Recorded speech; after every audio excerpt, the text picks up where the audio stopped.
Genetics and evolution unit ಇಂದ principles of inheritance and variation ಚಾಪ್ಟರ್ನ start ಮಾಡೋಣ. ನಿಮ್ಮಲ್ಲಿ ತುಂಬ ಜನ ಈ ಚಾಪ್ಟರ್ ಡಿಫಿಕಲ್ಟ್ ಅಂತ ಅನ್ಕೊಂಡಿರ್ತೀರಾ, ಬಟ್ ಆದರೆ ಇದನ್ನ ಕ್ಲೀನ್ ಆಗಿ ಅರ್ಥ ಮಾಡ್ಕೊಂಡ್ರೆ ನೀವೇ ಹೇಳ್ತೀರಾ ಚಾಪ್ಟರ್ ಈಸಿ ಇದೆ ಅಂತ. ಸೊ ನಾನು ಹೇಳೋದನ್ನೆಲ್ಲ ನೀವು ಕಾನ್ಸಂಟ್ರೇಷನ್ ಇಟ್ಟು ಕ್ಲೀನ್ ಆಗಿ ಕೇಳಿಸ್ಕೊಂತ ಹೋಗಿ, ಹಾಗೆ ಒಂದು ಬುಕ್ ಮತ್ತೆ ಪೆನ್ ತಗೊಂಡು ನೋಟ್ ಮಾಡ್ಕೊಂತ ಹೋಗಿ. ಇವಾಗ ಚಾಪ್ಟರ್ನ ಸ್ಟಾರ್ಟ್ ಮಾಡೋಣ. ಚಾಪ್ಟರ್ ಸ್ಟಾರ್ಟ್ ಮಾಡೋದಕ್ಕಿಂತ ಮುಂಚೆ ಫಸ್ಟ್ ನಾವು ಇನ್ಹೆರಿಟೆನ್ಸ್ ಹಾಗೆ ವೇರಿಯೇಷನ್ ಅಂದ್ರೆ ಏನು ಅಂತ ತಿಳ್ಕೊಳ್ಳೋಣ. ಇನ್ಹೆರಿಟೆನ್ಸ್ ಅಂದ್ರೆ ಏನು ಅಂತ ಸಿಂಪಲ್ ಆಗಿ ಹೇಳೋದಾದ್ರೆ, ಫಾರ್ ಎಕ್ಸಾಂಪಲ್ ಇನ್ಹೆರಿಟೆನ್ಸ್ ವರ್ಡ್ನ ನೀವು ಡೈಲಿ ಲೈಫಲ್ಲಿ ಕೇಳಿರ್ತೀರಾ.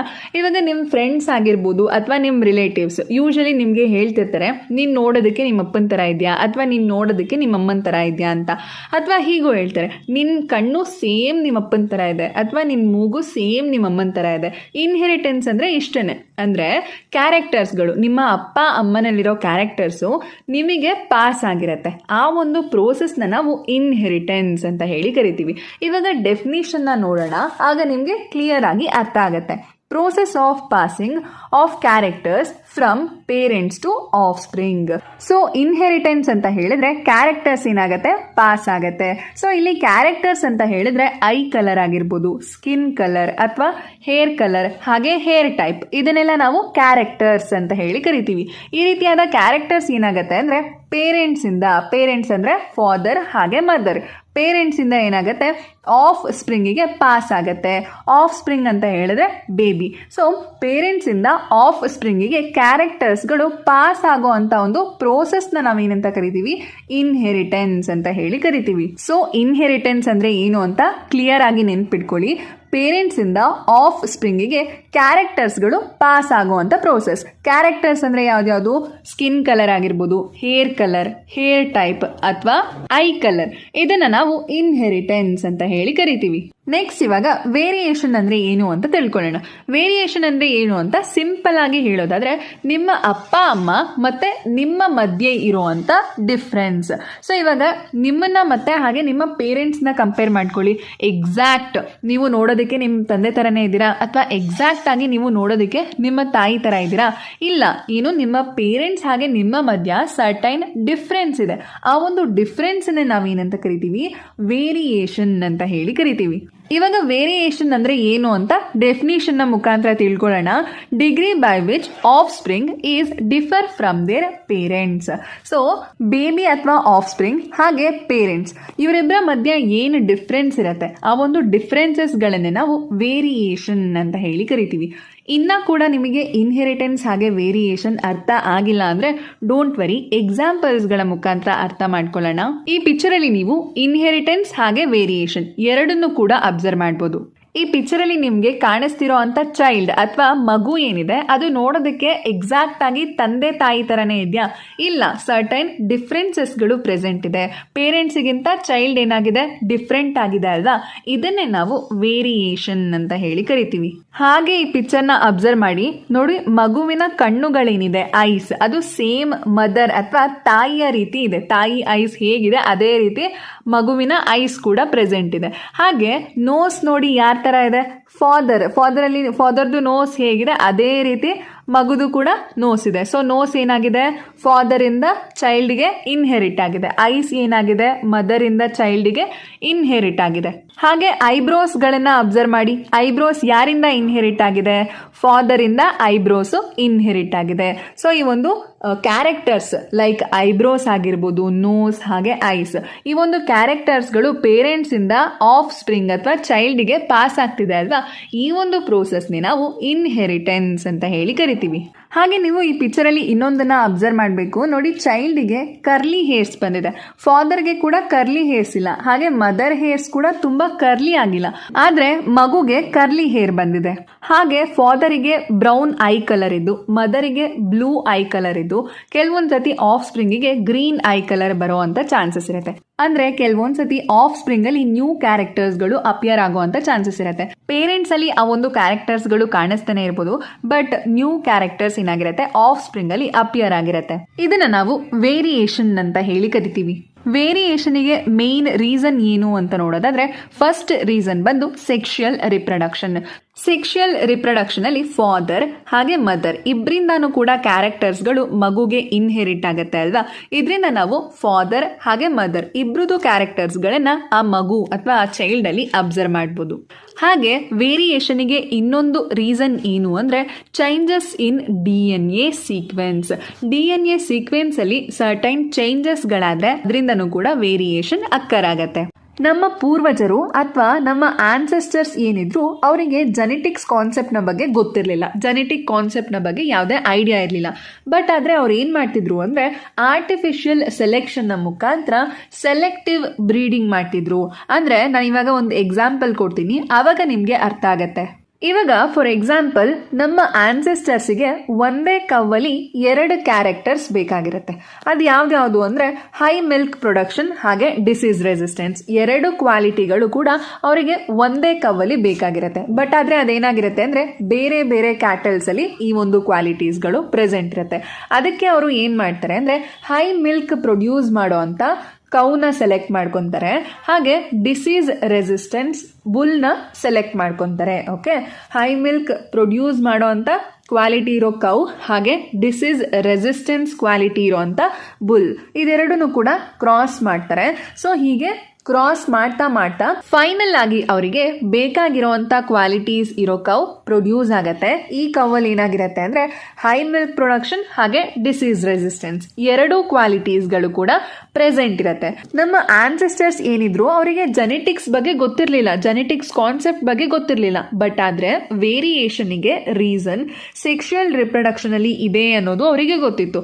ಅವ್ರೇನು ಮಾಡ್ತಿದ್ರು ಅಂದರೆ ಈ ರೀತಿಯಾಗಿ ಸೆಲೆಕ್ಟಿವ್ಲಿ ಬ್ರೀಡಿಂಗ್ ಮಾಡೋದ್ರ ಮುಖಾಂತರ ಅವರಿಗೆ ಬೇಕಾಗಿರುವಂತ ವೆರೈಟಿನ ಕ್ರಿಯೇಟ್ ಮಾಡ್ತಿದ್ರು. For example Sahiwal cow of Punjab. So ಇದನ್ನ ನಿಮಗೆ NCERT ಟೆಕ್ಸ್ಟ್ ಬುಕ್ ಅಲ್ಲಿ ಎಕ್ಸಾಂಪಲ್ ಆಗಿ ಕೊಟ್ಟಿದ್ದಾರೆ. ಇವಾಗ ಮೋಸ್ಟ್ ಇಂಪಾರ್ಟೆಂಟ್ ಪರ್ಸನ್ ಗ್ರಿಗರ್ ಮೆಂಡೆಲ್ ಅವ್ರ ಬಗ್ಗೆ ತಿಳ್ಕೊಳ್ಳೋಣ. ಇವರನ್ನ ಫಾದರ್ ಆಫ್ ಜೆನೆಟಿಕ್ಸ್ ಅಂತ ಹೇಳಿ ಕರೀತಾರೆ.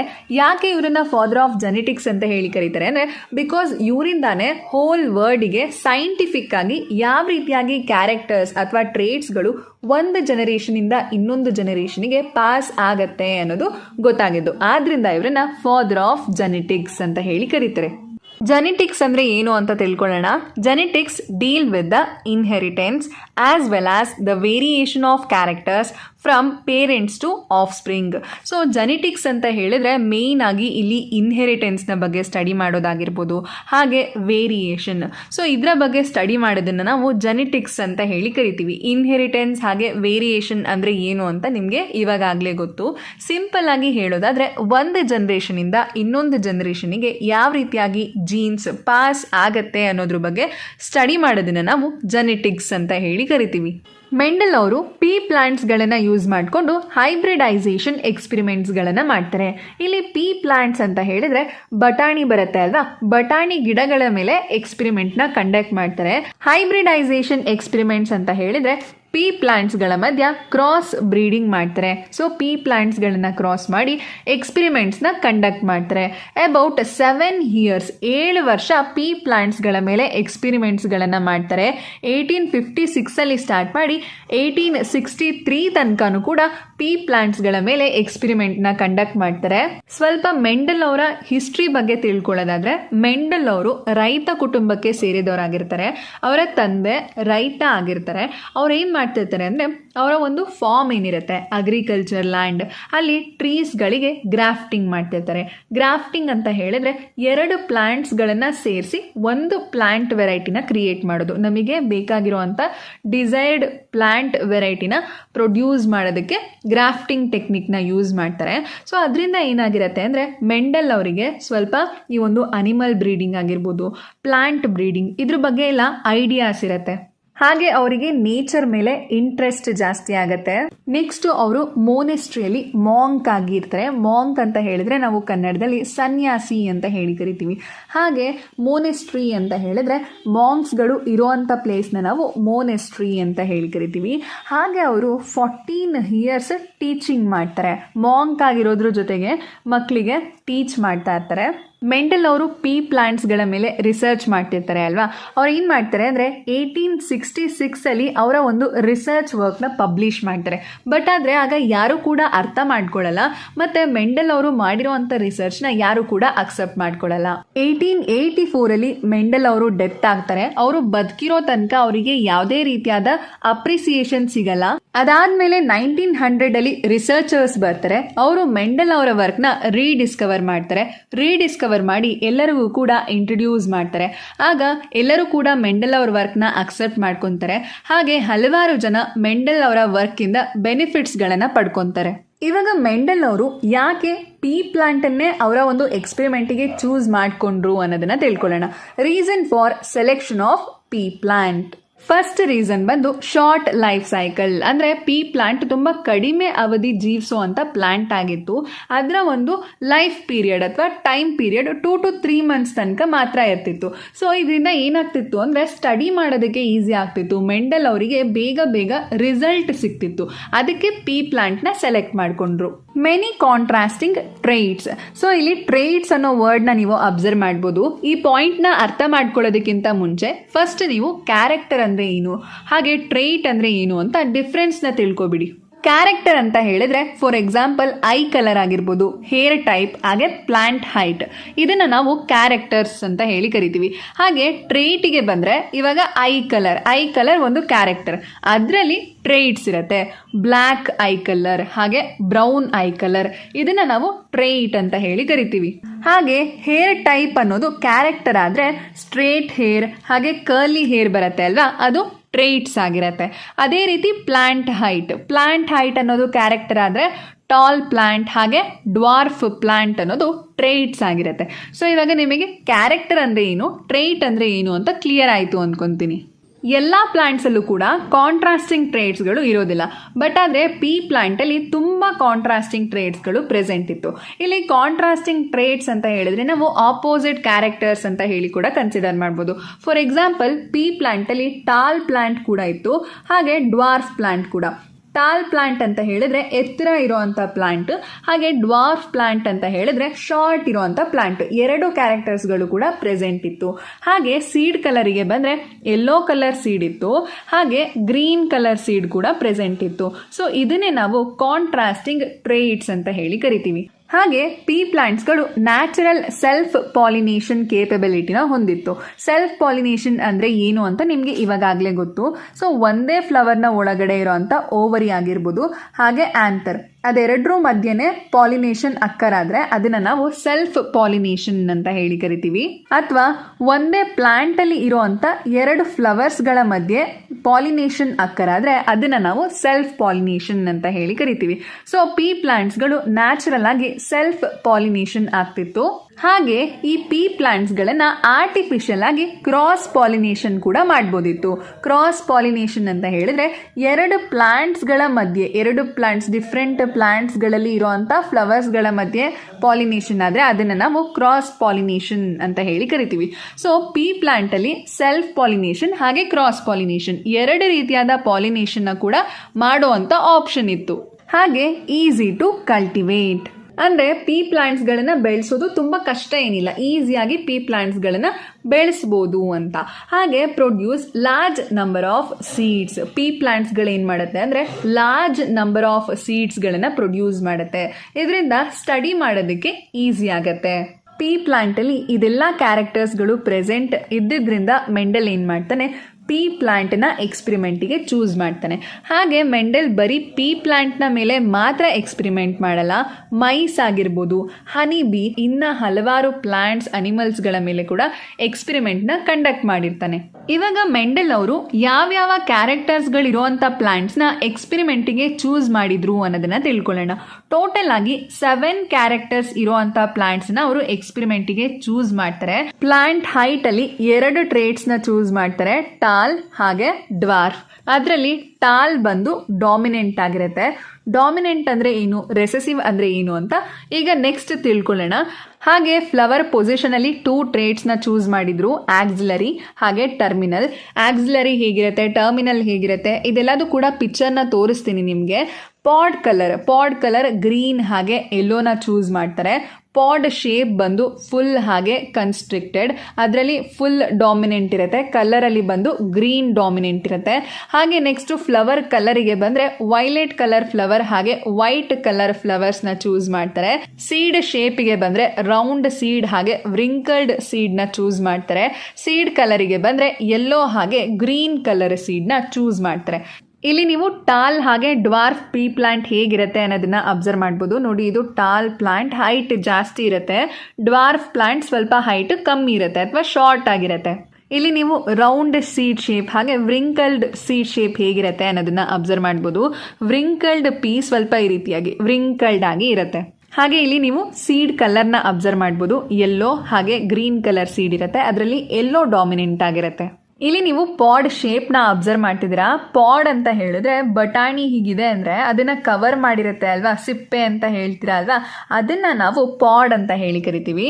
ಪಾಡ್ ಶೇಪಲ್ಲಿ 2 ಟೈಪ್ಸ್ ಪಾಡ್ನ ಸೆಲೆಕ್ಟ್ ಮಾಡ್ಕೊತಾರೆ, ಒಂದು ಫುಲ್ ಹಾಗೆ ಇನ್ನೊಂದು ಕನ್ಸ್ಟ್ರಿಕ್ಟೆಡ್. ಫುಲ್ ಪಾಡ್ದು ಶೇಪ್ ನೋಡಿ ಈ ರೀತಿಯಾಗಿರುತ್ತೆ, ಕ್ಲೀನಾಗಿ. ಕನ್ಸ್ಟ್ರಿಕ್ಟೆಡ್ ಪಾಡ್ ಬಂದು ಅದ್ರದ್ದು ಶೇಪ್ ಈ ರೀತಿಯಾಗಿ ಇರುತ್ತೆ. 2 ಟೈಪ್ಸ್ ಪಾಡ್ ಕಲರ್ನ ಚೂಸ್ ಮಾಡ್ತಾರೆ, ಗ್ರೀನ್ ಹಾಗೆ ಯೆಲ್ಲೋ. ಅದರಲ್ಲಿ ಗ್ರೀನ್ ಕಲರ್ ಪಾಡ್ ಡಾಮಿನೆಂಟ್ ಆಗಿರುತ್ತೆ. ಫ್ಲವರ್ ಕಲರಿಗೆ ಬಂದರೆ ಪರ್ಪಲ್ ಅಥವಾ ವೈಲೆಟ್ ಅಂತ ಕೊಟ್ಟಿದ್ದಾರೆ ನಿಮಗೆ ಟೆಕ್ಸ್ಟ್ ಬುಕ್ಕಲ್ಲಿ.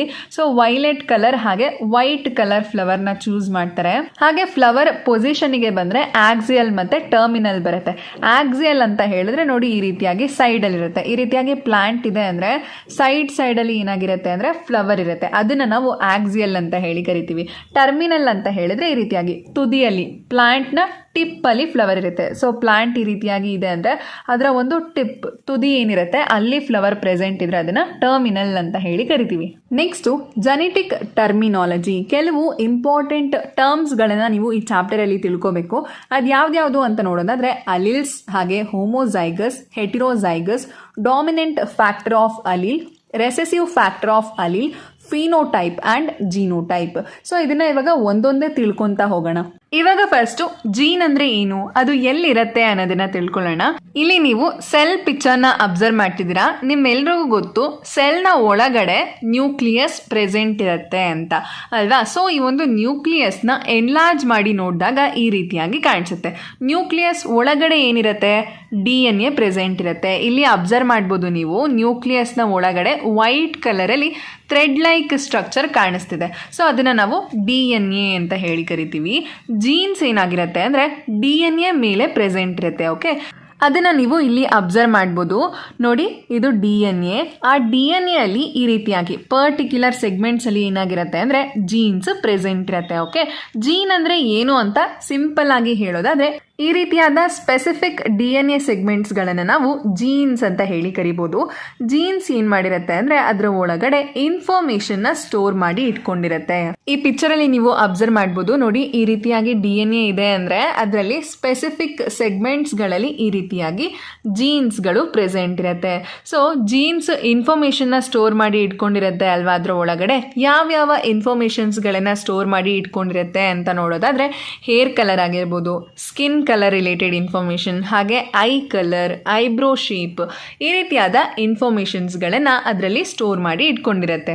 ಜೀನ್ ಅಂದರೆ ಏನು ಅಂತ ಗೊತ್ತಾಯ್ತಲ್ವಾ. ಇವಾಗ ಅಲಿಲ್ ಅಂದರೆ ಏನು ಅಂತ ತಿಳ್ಕೊಳ್ಳೋಣ. ಫಾರ್ ಎಕ್ಸಾಂಪಲ್ ಇವಾಗ ಐ ಕಲರ್ ಜೀನ್ನ ಕನ್ಸಿಡರ್ ಮಾಡೋಣ. ಐ ಕಲರ್ ಜೀನ್ ಇದೆ ಅಂತ ಅಂದ್ಕೊಂಡ್ರೆ ಐ ಕಲರ್ ಜೀನಲ್ಲಿ ಡಿಫ್ರೆಂಟ್ ಫಾರ್ಮ್ಸ್ ಆಫ್ ಅಲೀಲ್ಸ್ಗಳು ಪ್ರೆಸೆಂಟ್ ಇರುತ್ತೆ. ಇಲ್ಲಿ ಬ್ರೌನ್ ಹಾಗೆ ಗ್ರೀನ್ ಕಲರ್ನ ನಾವು ಎಕ್ಸಾಂಪಲ್ ಆಗಿ ತೊಗೊಂಡಿದ್ದೀವಿ. ಬರೀ ಬ್ರೌನ್ ಹಾಗೆ ಗ್ರೀನ್ ಮಾತ್ರ ಅಲ್ಲ, ಬ್ಲ್ಯಾಕ್ ಆಗಿರ್ಬೋದು, ಬ್ಲೂ, ಹಾಗೆ ಈ ರೀತಿಯಾಗಿ ಡಿಫ್ರೆಂಟ್ ಫಾರ್ಮ್ಸ್ ಆಫ್ ಅಲೀಲ್ಸ್ಗಳೇನಾಗಿರುತ್ತೆ ಅಂದರೆ ಪ್ರೆಸೆಂಟ್ ಇರುತ್ತೆ. ಓಕೆ, ಹ್ಯೂಮನ್ ಬೀಯಿಂಗ್ಸಲ್ಲಿ 23 ಪೇರ್ಸ್ ಆಫ್ ಕ್ರೋಮೋಸೋಮ್ಸ್ ಇರುತ್ತೆ ಅಲ್ವಾ. ಅಂದರೆ 46 ಕ್ರೋಮೋಸೋಮ್ಸ್ ಇರುತ್ತೆ. ಅದರಲ್ಲಿ 23 ಕ್ರೋಮೋಸೋಮ್ಸ್ಗಳು ಫಾದರಿಂದ ಬಂದಿರುತ್ತೆ, ಹಾಗೆ 23 ಕ್ರೋಮೋಸೋಮ್ಸ್ಗಳು ಮದರಿಂದ ಬಂದಿರುತ್ತೆ. ಎರಡೂ ಸೇರಿ 46 ಕ್ರೋಮೋಸೋಮ್ಸ್ಗಳನ್ನು ಆಫ್ ಸ್ಪ್ರಿಂಗ್ ಅಥವಾ ಬೇಬಿಯಲ್ಲಿ ಫಾರ್ಮೇಷನ್ ಮಾಡಿಕೊಡುತ್ತೆ. ಇದು ಕ್ಲಿಯರ್ ಇದೆ ಅಲ್ವಾ ನಿಮಗೆ? ಈಗ ನಾವು 23 ಪೇರ್ಸ್ ಅಲ್ಲಿ 1 ಪೇರ್ ಅಥವಾ 1 ಸೆಟ್ ಕ್ರೋಮೋಸೋಮ್ಸ್ನ ಕನ್ಸಿಡರ್ ಮಾಡೋಣ. ಸೊ ಈ ರೀತಿಯಾಗಿ ಒಂದು ಸೆಟ್ ಕ್ರೋಮೋಸೋಮ್ಸ್ನ ಕನ್ಸಿಡರ್ ಮಾಡಿದ್ರೆ ಅದರಲ್ಲಿ ಒಂದು ಕ್ರೋಮೋಸೋಮ್ ಫಾದರಿಂದ ಬಂದಿರುತ್ತೆ, ಹಾಗೆ ಇನ್ನೊಂದು ಕ್ರೋಮೋಸೋಮ್ ಮದರಿಂದ ಬಂದಿರುತ್ತೆ. ಸೊ ಇಲ್ಲಿ ನೀವು ಕ್ರೋಮೋಸೋಮ್ ಸ್ಟ್ರಕ್ಚರಲ್ಲಿ ಕನ್ಫ್ಯೂಸ್ ಆಗ್ಬೋದು. ಕ್ರೋಮೋಸೋಮ್ ಈ ಥರ ಇರುತ್ತೆ ಅಲ್ವಾ, ನಾನು ಯಾಕೆ ಕ್ರೋಮೋಸೋಮ್ನ ಈ ಥರ ಬರೆದಿದ್ದೀನಿ ಅಂತ. ಇವಾಗ ಫಸ್ಟು ಕ್ರೋಮೋಸೋಮ್ ಸ್ಟ್ರಕ್ಚರ್ ಬಗ್ಗೆ ಇರೋ ಅಂಥ ಕನ್ಫ್ಯೂಷನ್ನ ಕ್ಲಿಯರ್ ಮಾಡ್ಕೊಳ್ಳೋಣ. ಓಕೆ, ಸೊ ಇದು ಕೂಡ ಕ್ರೋಮೋಸೋಮ್, ಹಾಗೆ ಇದು ಕೂಡ ಕ್ರೋಮೋಸೋಮ್. G1 ಫೇಸಲ್ಲಿ ಏನಾಗಿರುತ್ತೆ ಅಂದರೆ ಕ್ರೋಮೋಸೋಮ್ ನೋಡೋದಕ್ಕೆ ಈ ರೀತಿಯಾಗಿ ಕಾಣಿಸುತ್ತೆ. G2 ಫೇಸಲ್ಲಿ ಕ್ರೋಮೋಸೋಮ್ ಸ್ಟ್ರಕ್ಚರ್ ಈ ರೀತಿಯಾಗಿ ಇರುತ್ತೆ. ಸೊ ಕ್ರೋಮೋಸೋಮ್ ಏನಾಗುತ್ತೆ ಅಂದರೆ ಕ್ರೋಮೋಸೋಮ್ ಕಂಟೆಂಟ್ ಡಬಲ್ ಆಗುತ್ತೆ, ಡಬಲ್ ಆಗಿ ಈ ಥರ ಸ್ಟ್ರಕ್ಚರ್ನ ಫಾರ್ಮೇಷನ್ ಮಾಡಿಕೊಡುತ್ತೆ.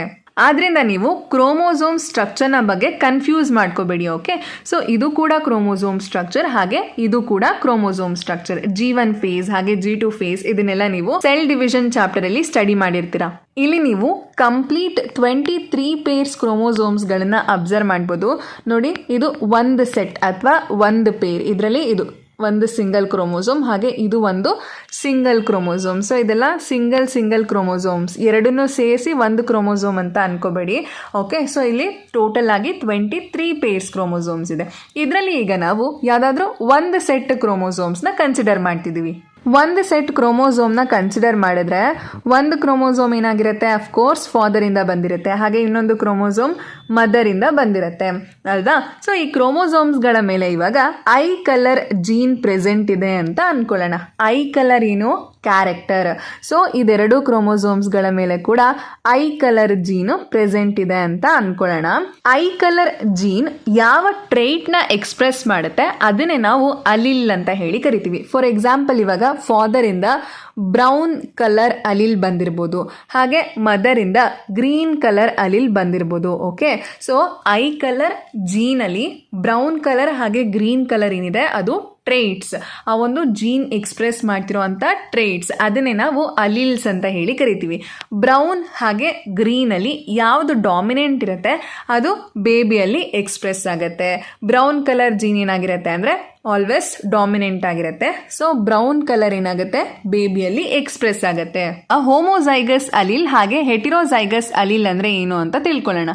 ಹೋಮೋ ಅಂತ ಹೇಳಿದ್ರೆ ಸೇಮ್ ಅಂತ, ಹೆಟಿರೋ ಅಂತ ಹೇಳಿದ್ರೆ ಡಿಫ್ರೆಂಟ್. ಸೊ ಈ ಎರಡು ವರ್ಡ್ಸ್ ಮೀನಿಂಗ್ ನ ನೆನ್ಪಿಟ್ಕೊಳ್ಳಿ ಸಾಕು. ಫಾರ್ ಎಕ್ಸಾಂಪಲ್, ಇವಾಗ ಹೈಟ್ ಜೀನ್ ನ ಕನ್ಸಿಡರ್ ಮಾಡೋಣ. ಓಕೆ, ಸೊ ಇಲ್ಲಿ ನೋಡಿ, ಎರಡು ಕ್ರೋಮೋಸೋಮ್ಸ್ಗಳಿದೆ. ಎರಡು ಕ್ರೋಮೋಸೋಮ್ಸ್ಗಳ ಮೇಲೆ ಕೂಡ ಟಾಲ್ನೆಸ್ ನ ಎಕ್ಸ್ಪ್ರೆಸ್ ಮಾಡೋ ಅಂತ ಅಲೀಲ್ಸ್ಗಳು ಪ್ರೆಸೆಂಟ್ ಇದೆ. ಸೊ ಇದು ಕೂಡ ಕ್ಯಾಪಿಟಲ್ ಟಿ, ಟಾಲ್ ಟ್ರೇಟ್ನ ಎಕ್ಸ್ಪ್ರೆಸ್ ಮಾಡುತ್ತೆ, ಹಾಗೆ ಇದು ಕೂಡ ಕ್ಯಾಪಿಟಲ್ ಟಿ. ಎರಡು ಕ್ರೋಮೋಸೋಮ್ಸ್ಗಳ ಮೇಲೆ ಕೂಡ ಸೇಮ್ ಅಲಿಲ್ ಪ್ರೆಸೆಂಟ್ ಇದೆ ಅಲ್ವಾ, ಆದ್ರಿಂದ ಇದನ್ನು ನಾವು ಹೋಮೋಜೈಗಸ್ ಅಲಿಲ್ ಅಂತ ಹೇಳಿ ಕರಿತೀವಿ. ಹಾಗೆ ಹೆಟಿರೋಜೈಗಸ್ ಅಲೀಲ್ಗೆ ಬಂದರೆ ಇಲ್ಲಿ ಕೂಡ ಹೈಟ್ ಜೀನ್ಸೇ ಪ್ರೆಸೆಂಟ್ ಇದೆ ಎರಡು ಕ್ರೋಮೋಸೋಮ್ಸ್ಗಳ ಮೇಲೆ, ಬಟ್ ಬೇರೆ ಬೇರೆ ಟ್ರೇಟ್ಸ್ನ ಎಕ್ಸ್ಪ್ರೆಸ್ ಮಾಡುತ್ತೆ. ಸೊ ಇದ್ರ ಮೇಲೆ ಕ್ಯಾಪಿಟಲ್ ಟಿ ಅಂದರೆ ಟಾಲ್ನೆಸ್ ಟ್ರೇಟ್ನ ಎಕ್ಸ್ಪ್ರೆಸ್ ಮಾಡೋ ಅಂಥ ಅಲಿಲ್ ಪ್ರೆಸೆಂಟ್ ಇದೆ. ಹಾಗೆ ಅಬ್ಸರ್ವ್ ಮಾಡಿ, ಈ ಕಡೆ ಇರೋವಂಥ ಕ್ರೋಮೋಸೋಮ್ನ ಮೇಲೆ ಡ್ವಾರ್ಫ್ನೆಸ್ನ ಎಕ್ಸ್ಪ್ರೆಸ್ ಮಾಡೋ ಅಂಥ ಅಲಿಲು ಪ್ರೆಸೆಂಟ್ ಇದೆ. ಸೊ ಎರಡು ಕ್ರೋಮೋಸೋಮ್ಸ್ಗಳ ಮೇಲೆ ಏನಾಗಿದೆ, ಬೇರೆ ಬೇರೆ ಟ್ರೇಟ್ಸ್ನ ಎಕ್ಸ್ಪ್ರೆಸ್ ಮಾಡೋ ಅಂಥ ಅಲೀಲ್ಸ್ಗಳು ಪ್ರೆಸೆಂಟ್ ಇದೆ. ಇದನ್ನು ನಾವು ಹೆಟಿರೋಜೈಗಸ್ ಅಲೀಲ್ ಅಂತ ಹೇಳಿ ಕರಿತೀವಿ. ಒಂದು ಸಿಂಗಲ್ ಕ್ರೋಮೋಸೋಮ್ನ ಮೇಲೆ ಡಿಫ್ರೆಂಟ್ ಕ್ಯಾರೆಕ್ಟರ್ನ ಎಕ್ಸ್ಪ್ರೆಸ್ ಮಾಡುವಂಥ ಜೀನ್ಸ್ಗಳು ಪ್ರೆಸೆಂಟ್ ಇರ್ಬೋದು. ಫಾರ್ ಎಕ್ಸಾಂಪಲ್, ಇವಾಗ ಈ ಕ್ರೋಮೋಸೋಮ್ನ ಕನ್ಸಿಡರ್ ಮಾಡೋಣ. ಇದ್ರ ಮೇಲೆ ಇಲ್ಲಿ ಐ ಕಲರ್ ಎಕ್ಸ್ಪ್ರೆಸ್ ಮಾಡೋ ಅಂಥ ಜೀನ್ ಪ್ರೆಸೆಂಟ್ ಇದೆ ಅಂತ ಅನ್ಕೊಳ್ಳೋಣ. ಹಾಗೆ ಇಲ್ಲಿ ಹೇರ್ ಟೈಪ್ನ ಎಕ್ಸ್ಪ್ರೆಸ್ ಮಾಡೋ ಅಂಥ ಜೀನ್ ಪ್ರೆಸೆಂಟ್ ಇರ್ಬೋದು. ಹಾಗೆ ಇಲ್ಲಿ ಐಬ್ರೋ ಶೇಪ್ನ ಎಕ್ಸ್ಪ್ರೆಸ್ ಮಾಡೋ ಅಂಥ ಜೀನ್ ಪ್ರೆಸೆಂಟ್ ಇರ್ಬೋದು. ಈ ರೀತಿಯಾಗಿ ಒಂದೇ ಕ್ರೋಮೋಸೋಮ್ನ ಮೇಲೆ ಏನಾಗಿರುತ್ತೆ ಅಂದರೆ ಡಿಫ್ರೆಂಟ್ ಕ್ಯಾರೆಕ್ಟರ್ಸ್ನ ಎಕ್ಸ್ಪ್ರೆಸ್ ಮಾಡೋ ಅಂಥ ಜೀನ್ಸ್ಗಳು ಪ್ರೆಸೆಂಟ್ ಇರುತ್ತೆ. ಹಾಗೆ ನೀವು DNA, ಕ್ರೊಮ್ಯಾಟಿನ್ ಮತ್ತು ಕ್ರೋಮೋಸೋಮ್ ಮಧ್ಯ ಇರೋವಂಥ ಡಿಫ್ರೆನ್ಸ್ನ ಕೂಡ ತಿಳ್ಕೊಬಿಡಿ. ಜೀನ್ ಏನಿರುತ್ತೆ ಅದು DNA ಮೇಲೆ ಕೂಡ ಪ್ರೆಸೆಂಟ್ ಇರುತ್ತೆ, ಕ್ರೊಮ್ಯಾಟಿನ್ನ ಮೇಲೆ ಕೂಡ ಪ್ರೆಸೆಂಟ್ ಇರುತ್ತೆ, ಹಾಗೆ ಕ್ರೋಮೋಸೋಮ್ ಇದರಲ್ಲೂ ಕೂಡ ಪ್ರೆಸೆಂಟ್ ಇರುತ್ತೆ. DNA ಏನಾಗುತ್ತೆ, ಕಂಡೆನ್ಸ್ ಆಗಿ ಅಂದರೆ ಕಾಯಿಲ್ ಆಗಿ ಕ್ರೊಮ್ಯಾಟಿನ್ನ ಫಾರ್ಮೇಷನ್ ಮಾಡಿಕೊಡುತ್ತೆ ಅಲ್ವಾ. ಸೊ ಅದರಿಂದ DNA ಮೇಲೆ ಇರೋವಂಥ ಜೀನ್ ಕ್ರೊಮ್ಯಾಟಿನ್ನ ಮೇಲೆ ಕೂಡ ಇರುತ್ತೆ. ಕ್ರೊಮ್ಯಾಟಿನ್ ಅಗೇನ್ ಕಂಡೆನ್ಸ್ ಆಗಿ ಕ್ರೋಮೋಸೋಮ್ನ ಫಾರ್ಮೇಷನ್ ಮಾಡಿಕೊಡುತ್ತೆ ಅಲ್ವಾ. ಸೊ ಅದರಿಂದ ಕ್ರೊಮ್ಯಾಟಿನ ಮೇಲೆ ಇರೋವಂಥ ಜೀನ್ ಕ್ರೋಮೋಸೋಮ್ನ ಮೇಲೆ ಕೂಡ ಪ್ರೆಸೆಂಟ್ ಇರುತ್ತೆ. ಸೊ ಜೀನ್ DNA ಆಗಿರ್ಬೋದು, ಕ್ರೊಮ್ಯಾಟಿನ್ ಹಾಗೆ ಕ್ರೋಮೋಸೋಮ್ ಎಲ್ಲಾದ್ರ ಮೇಲೂ ಕೂಡ ಪ್ರೆಸೆಂಟ್ ಇರುತ್ತೆ. ಜೀನ್ ಅಂದ್ರೆ ಏನು ಅಂತ ತಿಳ್ಕೊಂಡ್ವಿ. ಹಾಗೆ ಅಲೀಲ್ಸ್, ಹೋಮೋಜೈಗಸ್ ಅಲೀಲ್, ಹೆಟಿರೋಜೈಗಸ್ ಅಲೀಲ್. ಸೊ ಇದಿಷ್ಟ್ರ ಬಗ್ಗೆನೂ ಕೂಡ ನಾವು ಇಲ್ಲಿ ತನಕ ತಿಳ್ಕೊಂಡ್ವಿ ಅಲ್ವಾ. ಈಗ ಡಾಮಿನೆಂಟ್ ಹಾಗೆ ರೆಸೆಸಿವ್ ಅಂದ್ರೆ ಏನು, ಫಿನೋಟೈಪ್ ಹಾಗೆ ಜೀನೋಟೈಪ್ ಅಂದ್ರೆ ಏನು ಅಂತ ತಿಳ್ಕೊಳ್ಳೋಣ. ಈಗ ನಿಮಗೆ ಡಾಮಿನೆಂಟ್ ಅಂದ್ರೆ ಏನು ಹಾಗೆ ರೆಸೆಸಿವ್ ಅಂದ್ರೆ ಏನು ಅನ್ನೋದನ್ನ ಎಕ್ಸಾಂಪಲ್ನ ಮುಖಾಂತರ ತಿಳಿಸ್ಕೊಡ್ತೀನಿ. ಇಲ್ಲಿ ನಾವು ಯೆಲ್ಲೋ ಕಲರ್ ಹಾಗೆ ಗ್ರೀನ್ ಕಲರ್ ಪೀ ಸೀಡ್ ಅಂದರೆ ಬಟಾಣಿ ಕಾಳನ್ನ ಕನ್ಸಿಡರ್ ಮಾಡಿದ್ದೀವಿ ಅಲ್ವಾ. ಇಲ್ಲಿ ಯೆಲ್ಲೋ ಕಲರ್ ಬರೋದಕ್ಕೆ ಕಾರಣ ಏನು, ಇದರಲ್ಲಿ ಯೆಲ್ಲೋ ಕಲರ್ ಜೀನ್ ಅಥವಾ ಯೆಲ್ಲೋ ಕಲರ್ ಅಲೀಲ್ ಪ್ರೆಸೆಂಟ್ ಇದೆ. ಸೊ ಆ ಒಂದು ಯೆಲ್ಲೋ ಕಲರ್ ಅಲೀಲ್ನ ನಾವು ಕ್ಯಾಪಿಟಲ್ ವೈ ಇಂದ ರೆಪ್ರೆಸೆಂಟ್ ಮಾಡ್ತೀವಿ. ಹಾಗೆ ಇಲ್ಲಿ ಗ್ರೀನ್ ಕಲರ್ ಸೀಡ್ ಇದೆ ಅಲ್ವಾ, ಈ ಒಂದು ಗ್ರೀನ್ ಕಲರ್ ಸೀಡಿಗೆ ಗ್ರೀನ್ ಕಲರ್ ಬರೋದಕ್ಕೆ ಕಾರಣ ಏನು, ಅದರಲ್ಲಿ ಪ್ರೆಸೆಂಟ್ ಇರೋ ಅಂತ ಗ್ರೀನ್ ಕಲರ್ ಜೀನ್ ಅಥವಾ ಗ್ರೀನ್ ಅಲೀಲ್, ಅದನ್ನ ನಾವು ಸ್ಮಾಲ್ ವೈ ಇಂದ ರೆಪ್ರೆಸೆಂಟ್ ಮಾಡ್ತೀವಿ. ನಾವು ರಾಮ್ ಅಂತ ಒಬ್ಬ ಬಾಯ್ನ ಕನ್ಸಿಡರ್ ಮಾಡೋಣ ಆಯ್ತಾ. ಸೊ ಒಬ್ಬ ಹುಡುಗ ಇರ್ತಾನೆ, ಅವನ ಹೆಸರು ರಾಮ್. ಅವನೇನ್ ಮಾಡ್ತಾನೆ ಅಂದ್ರೆ ಯೆಲ್ಲೋ ಕಲರ್ ಸೀಡ್ ಇರೋ ಅಂತ ಪೀ ಪ್ಲಾಂಟ್ ನ ಜೊತೆ ಗ್ರೀನ್ ಕಲರ್ ಸೀಡ್ ಇರೋ ಅಂತ ಪೀ ಪ್ಲಾಂಟ್ ನ ಕ್ರಾಸ್ ಮಾಡ್ತಾನೆ. ಓಕೆ, ಎರಡನ್ನು ಕೂಡ ಕ್ರಾಸ್ ಬ್ರೀಡಿಂಗ್ ಮಾಡ್ತಾನೆ. ಕ್ರಾಸಿಂಗ್ ಮಾಡಾದ್ಮೇಲೆ ನೆಕ್ಸ್ಟ್ ಜನರೇಷನ್ ಅಲ್ಲಿ ಎಲ್ಲಾ ಪ್ಲಾಂಟ್ಸ್ ಗಳು ಕೂಡ ಏನ್ ಮಾಡುತ್ತೆ ಅಂದ್ರೆ ಯೆಲ್ಲೋ ಕಲರ್ ಸೀಡ್ಸ್ ನ ಪ್ರೊಡ್ಯೂಸ್ ಮಾಡುತ್ತೆ. ಇವಾಗ ರಾಮ್ಗೆ ಆಶ್ಚರ್ಯ ಆಗತ್ತೆ, ನಾನು ಯೆಲ್ಲೋ ಕಲರ್ ಜೊತೆ ಗ್ರೀನ್ ಕಲರ್ ಸೀಡ್ ಇರೋ ಅಂತ ಪ್ಲಾಂಟ್ ನ ಕ್ರಾಸ್ ಮಾಡಿದೆ, ಆದ್ರೆ ಎಲ್ಲಾ ಪ್ಲಾಂಟ್ಸ್ ಗಳು ಕೂಡ ಯೆಲ್ಲೋ ಕಲರ್ ಸೀಡ್ ನ ಪ್ರೊಡ್ಯೂಸ್ ಮಾಡ್ತಿದ್ಯಲ್ಲ, ಗ್ರೀನ್ ಕಲರ್ ಸೀಡ್ ಎಲ್ಲೋಯ್ತು ಅಂತ ಅವನಿಗೆ ಆಶ್ಚರ್ಯ ಆಗುತ್ತೆ. ಇದಕ್ಕೆ ರೀಸನ್ ಏನು ಅಂತ ಹೇಳಿದ್ರೆ ಡಾಮಿನೆಂಟ್ ಕ್ಯಾರೆಕ್ಟರ್. ಎಲ್ಲೋ ಹಾಗೆ ಗ್ರೀನ್ ಕಲರ್ ಸೀಡಲ್ಲಿ ಎಲ್ಲೋ ಕಲರ್ ಸೀಡ್ ಏನಾಗಿರುತ್ತೆ ಅಂದರೆ ಡಾಮಿನೆಂಟ್ ಆಗಿರುತ್ತೆ. ಗ್ರೀನ್ ಕಲರ್ ಸೀಡು ಅದರ ಒಂದು ಕ್ಯಾರೆಕ್ಟರ್ನ ಎಕ್ಸ್ಪ್ರೆಸ್ ಮಾಡೋದಕ್ಕೆ ಬಿಡೋದಿಲ್ಲ. ಎಲ್ಲೋ ಕಲರ್ ಅದರದೇ ಕ್ಯಾರೆಕ್ಟರ್ನ ಎಕ್ಸ್ಪ್ರೆಸ್ ಮಾಡುತ್ತೆ. ಗ್ರೀನ್ ಕಲರ್ ಅದರ ಒಂದು ಕ್ಯಾರೆಕ್ಟರ್ನ ಎಕ್ಸ್ಪ್ರೆಸ್ ಮಾಡಬೇಕು ಅಂತ ಹೇಳಿದ್ರೆ ಎರಡು ಸ್ಮಾಲ್ ವೈಗಳು ಬೇಕಾಗತ್ತೆ. ಯಾವಾಗ ಎರಡು ಸ್ಮಾಲ್ ವೈ ಇರೋವಂಥ ಅಲೀಲ್ಸ್ಗಳು ಮೀಟ್ ಆಗುತ್ತೆ ಆಗ ಗ್ರೀನ್ ಕಲರ್ ಎಕ್ಸ್ಪ್ರೆಸ್ ಆಗುತ್ತೆ. ಅಬ್ಸರ್ವ್ ಮಾಡಿ, ಎಲ್ಲಾದರೂ ಎರಡು ಸ್ಮಾಲ್ ವೈಗಳು ಪ್ರೆಸೆಂಟ್ ಇದೆಯಾ ಅಂತ, ಎಲ್ಲೂ ಕೂಡ ಸ್ಮಾಲ್ ವೈ ಪ್ರೆಸೆಂಟ್ ಇಲ್ಲ ಅಲ್ವಾ. ಯಾವ್ಯಾವ ಅಲೀಲ್ಸ್ ಪ್ರೆಸೆಂಟ್ ಇದೆ ಆಫ್ ಸ್ಪ್ರಿಂಗಲ್ಲಿ, ಒಂದು ಕ್ಯಾಪಿಟಲ್ ವೈ ಇದೆ ಹಾಗೆ ಒಂದು ಸ್ಮಾಲ್ ವೈ ಇದೆ. ಕ್ಯಾಪಿಟಲ್ ವೈ ಹೇಗೆ ಬಂತು, ಯೆಲ್ಲೋ ಸೀಡಿಂದ ಕ್ಯಾಪಿಟಲ್ ವೈ ಬಂತು, ಹಾಗೆ ಗ್ರೀನ್ ಸೀಡಿಂದ ಏನಾಯಿತು ಸ್ಮಾಲ್ ವೈ ಬಂತು ಅಲ್ವಾ. ಸೊ ಎಲ್ಲಾದ್ರಲ್ಲೂ ಕೂಡ ಒಂದು ಕ್ಯಾಪಿಟಲ್ ವೈ ಮತ್ತು ಸ್ಮಾಲ್ ವೈ ಇದೆ. ಇಲ್ಲಿ ಕ್ಯಾಪಿಟಲ್ ವೈ ಏನು ಮಾಡುತ್ತೆ ಅಂದರೆ ಅದರ ಒಂದು ಡಾಮಿನೆಂಟ್ ಕ್ಯಾರೆಕ್ಟರ್ನ ತೋರಿಸುತ್ತೆ, ಸ್ಮಾಲ್ ವೈಗೆ ಎಕ್ಸ್ಪ್ರೆಸ್ ಆಗೋದಕ್ಕೆ ಬಿಡೋದಿಲ್ಲ. ಎರಡು ಕ್ಯಾಪಿಟಲ್ ವೈ ಇದ್ದಾಗ್ಲೂ ಕೂಡ ಯೆಲ್ಲೋನೇ ಎಕ್ಸ್ಪ್ರೆಸ್ ಆಗುತ್ತೆ. ಒಂದು ಕ್ಯಾಪಿಟಲ್ ವೈ ಒಂದು ಸ್ಮಾಲ್ ವೈ ಇದ್ದಾಗ್ಲೂ ಕೂಡ ಯೆಲ್ಲೋ ಕಲರೇ ಎಕ್ಸ್ಪ್ರೆಸ್ ಆಗುತ್ತೆ. ಯಾವಾಗ ಎರಡು ಸ್ಮಾಲ್ ವೈ ಇರುತ್ತೆ ಅವಾಗ ಮಾತ್ರ ಗ್ರೀನ್ ಕಲರ್ ಎಕ್ಸ್ಪ್ರೆಸ್ ಆಗುತ್ತೆ. ಡಾಮಿನೆಂಟ್ ಅಂದರೆ ಏನು ಅಂತ ನಿಮಗೆ ಅರ್ಥ ಆಯಿತು ಅಂತ ಅನ್ಕೊಂತೀನಿ. ಸೊ ಇಲ್ಲಿ ಯೆಲ್ಲೋ ಕಲರ್ ಹಾಗೆ ಗ್ರೀನ್ ಕಲರ್ ಸೀಡ್ ಇದೆ, ಅದರಲ್ಲಿ ಯೆಲ್ಲೋ ಕಲರ್ ಡಾಮಿನೆಂಟ್ ಆಗಿದೆ, ಗ್ರೀನ್ ಕಲರ್ ರೆಸೆಸಿವ್ ಆಗಿದೆ. Yellow colour green colour express ಆಗೋದಕ್ಕೆ ಬಿಡೋದಿಲ್ಲ. ಯಾಕೆ ಅಂದರೆ ಗ್ರೀನ್ ಕಲರ್ ರೆಸೆಸಿವ್. ಎರಡು ಸ್ಮಾಲ್ ವೈ ಅಥವಾ ಎರಡು ಸ್ಮಾಲ್ ವೈ ಇರೋ ಅಂತ ಅಲೀಲ್ಸ್ಗಳು ಮೀಟ್ ಆದಾಗ ಮಾತ್ರ ಗ್ರೀನ್ ಕಲರ್ ಎಕ್ಸ್ಪ್ರೆಸ್ ಆಗುತ್ತೆ. ಎರಡು ಕ್ಯಾಪಿಟಲ್ ವೈ ಇದ್ದಾಗ್ಲೂ ಕೂಡ yellow, capital Y small Y ಇದ್ದಾಗ್ಲೂ ಕೂಡ ಯೆಲ್ಲೋ ಕಲರ್ ಡಾಮಿನೆಂಟ್ ಕ್ಯಾರೆಕ್ಟರ್ ಏನೇ ಎಕ್ಸ್ಪ್ರೆಸ್ ಆಗುತ್ತೆ. ಹಾಗೆ ನೀವು ಇಲ್ಲಿ ಹೋಮೋಜೈಗಸ್ ಹಾಗೆ ಹೆಟಿರೋಜೈಗಸ್ ಅಲೀಲ್ಸ್ ಗಳನ್ನ ಅಬ್ಸರ್ವ್ ಮಾಡಬಹುದು. ಎರಡು ಹೋಮೋಜೈಗಸ್ ಅಲೀಲ್ಸ್ ಗಳನ್ನ ಕ್ರಾಸ್ ಮಾಡಿದಾಗ ನಮ್ಗೆ ಏನ್ ಸಿಕ್ತು, ಹೆಟಿರೋಜೈಗಸ್ ಅಲೀಲ್ಸ್ ಗಳು ಸಿಕ್ತಲ್ವಾ. ಸೊ ಇವಾಗ ಹೆಟಿರೋಜೈಗಸ್ ಅಲೀಲ್ಸ್ ಇರೋ ಅಂತ ಸೀಡ್ ನ ಏನ್ ಮಾಡ್ತಾನೆ ಅಂದ್ರೆ ರಾಮ್ ಕ್ರಾಸ್ ಮಾಡ್ತಾನೆ. ಸೊ ಫಸ್ಟ್ ಏನ್ ಮಾಡ್ದ, ಒಂದು ಯೆಲ್ಲೋ ಕಲರ್ ಸೀಡ್ ಇರೋ ಪ್ಲಾಂಟ್ ಮತ್ತೆ ಗ್ರೀನ್ ಕಲರ್ ಸೀಡ್ ಇರೋ ಪ್ಲಾಂಟ್ ಜೊತೆ ಕ್ರಾಸಿಂಗ್ ಮಾಡ್ದ. ಅದರಿಂದ ನೆಕ್ಸ್ಟ್ ಜನರೇಷನ್ ಅಲ್ಲಿ ಎಲ್ಲಾದು ಕೂಡ ಯೆಲ್ಲೋ ಕಲರ್ ಸೀಡ್ಸ್ ಇರೋ ಅಂತ ಪ್ಲಾಂಟ್ ಪ್ರೊಡ್ಯೂಸ್ ಆಯಿತು. ಸೊ ಇವಾಗ ಈ ಒಂದು ಯೆಲ್ಲೋ ಕಲರ್ ಸೀಡ್ಸ್ ಇರೋ ಅಂತ ಪ್ಲಾಂಟ್ ಇದೆ ಅಲ್ವಾ, ಇದೆರಡನ್ನು ಇವಾಗ ಕ್ರಾಸಿಂಗ್ ಮಾಡ್ತಾನೆ. ಹೆಟಿರೋಜೈಗಸ್ ಯೆಲ್ಲೋ ಸೀಡ್ಸ್ಗಳನ್ನ ಕ್ರಾಸ್ ಮಾಡಿದಾಗ ಏನಾಯ್ತು ಅಂತ ನೋಡೋಣ. ಈಗ ರಾಮ್ ಏನು ಮಾಡ್ತಿದ್ದಾನೆ ಅಂದರೆ ಹೆಟಿರೋಜೈಗಸ್ ಯೆಲ್ಲೋ ಸೀಡ್ಸ್ನ ಕ್ರಾಸ್ ಮಾಡ್ತಿದ್ದಾನೆ. ಕ್ರಾಸ್ ಮಾಡಿದಾಗ ಮತ್ತೆ ಅವನಿಗೆ ಆಶ್ಚರ್ಯ ಆಗುತ್ತೆ. ಏನಕ್ಕೆ ಅಂತ ಹೇಳಿದ್ರೆ 3 ಯೆಲ್ಲೋ ಕಲರ್ ಸೀಡ್ಸ್ನ ಪ್ರೊಡ್ಯೂಸ್ ಮಾಡೋ ಅಂಥ ಪ್ಲಾಂಟ್ಸ್ ಇರುತ್ತೆ, ಹಾಗೆ ಒಂದು ಗ್ರೀನ್ ಕಲರ್ ಸೀಡ್ಸ್ಗಳನ್ನು ಹೊಂದಿರೋ ಅಂಥ ಪ್ಲಾಂಟ್ಸ್ ಇರುತ್ತೆ. ಅವನಿಗೆ ಮತ್ತೆ ಆಶ್ಚರ್ಯ ಆಗುತ್ತೆ, ಇಲ್ಲಿ ಗ್ರೀನ್ ಕಲರ್ ಸೀಡ್ಸ್ ಇರೋ ಪ್ಲಾಂಟ್ ಹೇಗೆ ಬಂತು, ನಾನು 2 ಯೆಲ್ಲೋ ಕಲರ್ ಸೀಡ್ ಇರೋ ಪ್ಲಾಂಟ್ನ ಕ್ರಾಸ್ ಮಾಡಿದ್ದೀನಿ, ಆದರೆ ಗ್ರೀನ್ ಕಲರ್ ಸೀಡ್ ಇರೋ ಪ್ಲಾಂಟ್ ಹೆಂಗೆ ಬಂತು ಅಂತ ಅವನಿಗೆ ಮತ್ತೆ ಆಶ್ಚರ್ಯ ಆಗುತ್ತೆ. ಇದಕ್ಕೆ ರೀಸನ್ ಏನಿರ್ಬೋದು ಹೇಳಿ? ರೀಸನ್ ಏನು ಅಂತ ಆಲ್ರೆಡಿ ನಿಮಗೆ ಗೊತ್ತು. ಸೊ ಇಲ್ಲಿ ಯಾವ ಒಂದು ಅಲಿಲ್ಸ್ ಇದೆ ಅಬ್ಸರ್ವ್ ಮಾಡಿ, ಯಾವಾಗ 2 ಹೋಮೋಜೈಗಸ್ ರೆಸೆಸಿವ್ ಗ್ರೀನ್ ಅಲಿಲ್ಸ್ ಮೀಟ್ ಆಗುತ್ತೆ ಅವಾಗ ಗ್ರೀನ್ ಕಲರ್ ಸೀಡು ಪ್ರೊಡ್ಯೂಸ್ ಆಗುತ್ತೆ. ಸೊ ನಾವು ರೆಸೆಸಿವ್ ಕ್ಯಾರೆಕ್ಟರ್ ಏನಿದೆ ಇದನ್ನ ಸ್ಮಾಲ್ ಲೆಟರ್ ಅಲ್ಲಿ ಇಂಡಿಕೇಟ್ ಮಾಡ್ತೀವಿ, ಹಾಗೆ ಡಾಮಿನೆಂಟ್ ಕ್ಯಾರೆಕ್ಟರ್ನ ನಾವು ಕ್ಯಾಪಿಟಲ್ ಲೆಟರ್ ಅಲ್ಲಿ ಇಂಡಿಕೇಟ್ ಮಾಡ್ತೀವಿ. ನೆಕ್ಸ್ಟ್ ಫಿನೋಟೈಪ್ ಹಾಗೆ ಜೀನೋಟೈಪ್ ಅಂದ್ರೆ ಏನು ಅಂತ ತಿಳ್ಕೊಳ್ಳೋಣ. ಫಿನೋಟೈಪ್ ಅಂತ ಹೇಳಿದ್ರೆ ತುಂಬಾ ಸಿಂಪಲ್, ಎಕ್ಸ್ಟರ್ನಲ್ ಅಥವಾ ಮಾರ್ಫಾಲಜಿಕಲ್ ಅಪಿಯರೆನ್ಸ್ ನ ನಾವು ಫಿನೋಟೈಪ್ ಅಂತ ಹೇಳಿ ಕರಿತೀವಿ. ಅಂದ್ರೆ ಫಾರ್ ಎಕ್ಸಾಂಪಲ್ ಇವಾಗ ಪ್ಲಾಂಟ್ ನಮಗೆ ನೋಡೋದಕ್ಕೆ ಹೇಗೆ ಕಾಣಿಸುತ್ತೆ, ಟಾಲ್ ಇದ್ರೆ ಅದು ಕೂಡ ಮಾರ್ಫಾಲಜಿಕಲ್ ಕ್ಯಾರೆಕ್ಟರ್, ಡ್ವಾರ್ಫ್ ಇದ್ರೆ ಅದು ಕೂಡ ಮಾರ್ಫಾಲಜಿಕಲ್ ಕ್ಯಾರೆಕ್ಟರ್. ಸೊ ಇಲ್ಲಿ ನಿಮಗೆ ಸೀಡ್ ಯಾವ ಕಲರ್ ಕಾಣಿಸ್ತಿದೆ, ಯೆಲ್ಲೋ ಕಲರ್ ಕಾಣಿಸ್ತಿದೆ ಅಲ್ವಾ, yellow colour is a morphological character ಅಥವಾ ಫಿನೋಟೈಪ್. ಸೊ ಇದು ಗ್ರೀನ್ ಕಲರ್ ಕಾಣಿಸ್ತಿದೆ ಅಲ್ವಾ, so green colour is a phenotype. Yellow colour and green ಕಲರ್ನ ನಾವು ಫಿನೋಟೈಪ್ ಅಂತ ಹೇಳಿ ಕರಿತೀವಿ. ಸೊ ಫಿನೋಟೈಪ್ ಅಂದ್ರೆ ಏನು ಅಂತ ನಿಮಗೆ ಅರ್ಥ ಆಯ್ತು ಅನ್ಕೊಂತೀನಿ. ಜೀನೋಟೈಪ್ ಅಂತ ಹೇಳಿದ್ರೆ ಜೀನ್ಸ್ ಅಥವಾ ಅಲಿಲ್ಸ್ ರೆಪ್ರೆಸೆಂಟೇಷನ್ ನಾವು ಜೀನೋಟೈಪ್ ಅಂತ ಹೇಳಿ ಕರಿತೀವಿ. ಯೆಲ್ಲೋ ಕಲರ್ ಬರೋದಕ್ಕೆ ಯಾವ ಅಲಿಲ್ಸ್ ರೆಸ್ಪಾನ್ಸಿಬಲ್ ಆಗಿರುತ್ತೆ? ಕ್ಯಾಪಿಟಲ್ ವೈ, ಸ್ಮಾಲ್ ವೈ ಇದ್ರೆ ಯೆಲ್ಲೋ ಕಲರ್ ಬರುತ್ತೆ, ಹಾಗೆ ಎರಡೂ ಕೂಡ ಕ್ಯಾಪಿಟಲ್ ವೈ ಇದ್ರೆ ಆಗ ಯೆಲ್ಲೋ ಕಲರ್ ಬರುತ್ತೆ. ಸೊ ಈ ಒಂದು ಅಲೀಲ್ಸ್ಗಳೇನಿದೆ ಅಲೀಲ್ಸ್ಗಳನ್ನು ನಾವು ಲೆಟರ್ ಫಾರ್ಮಲ್ಲಿ ಏನು ರೆಪ್ರೆಸೆಂಟ್ ಮಾಡ್ತೀವಿ ಅದನ್ನೇ ನಾವು ಜೀನೋಟೈಪ್ ಅಂತ ಹೇಳಿ ಕರಿತೀವಿ. ಅದೇ ರೀತಿ ಗ್ರೀನ್ ಕಲರ್ ಬರೋದಕ್ಕೆ 2 ಸ್ಮಾಲ್ ವೈ ಇರಬೇಕು, 2 ಕೂಡ ರೆಸೆಸಿವ್ ಗ್ರೀನ್ ಜೀನ್ಸ್ ಇರಬೇಕು, ಆಗ ಗ್ರೀನ್ ಕಲರ್ ಬರುತ್ತೆ ಅಲ್ವಾ. ಆ ಒಂದು ಅಲೀಲ್ ರೆಪ್ರೆಸೆಂಟೇಷನ್ ಏನಿದೆ ಇದನ್ನೇ ನಾವು ಜೀನೋಟೈಪ್ ಅಂತ ಹೇಳಿ ಕರಿತೀವಿ. ಜೀನೋಟೈಪ್ ಅಂದ್ರೆ ಏನು ಅಂತ ಅರ್ಥ ಆಯ್ತು ಅನ್ಕೊಂತೀನಿ. ಹೋಮೋಜೈಗಸ್ ಆಗಿರ್ಬೋದು, ಹಾಗೆ ಹೆಟಿರೋಟೈಪ್ ಅಲೀಲ್ಸ್ ರೆಪ್ರೆಸೆಂಟೇಷನ್ ಏನಿರುತ್ತೆ ಅದನ್ನೇ ನಾವು ಜೀನೋಟೈಪ್ ಅಂತ ಹೇಳಿ ಕರಿತೀವಿ.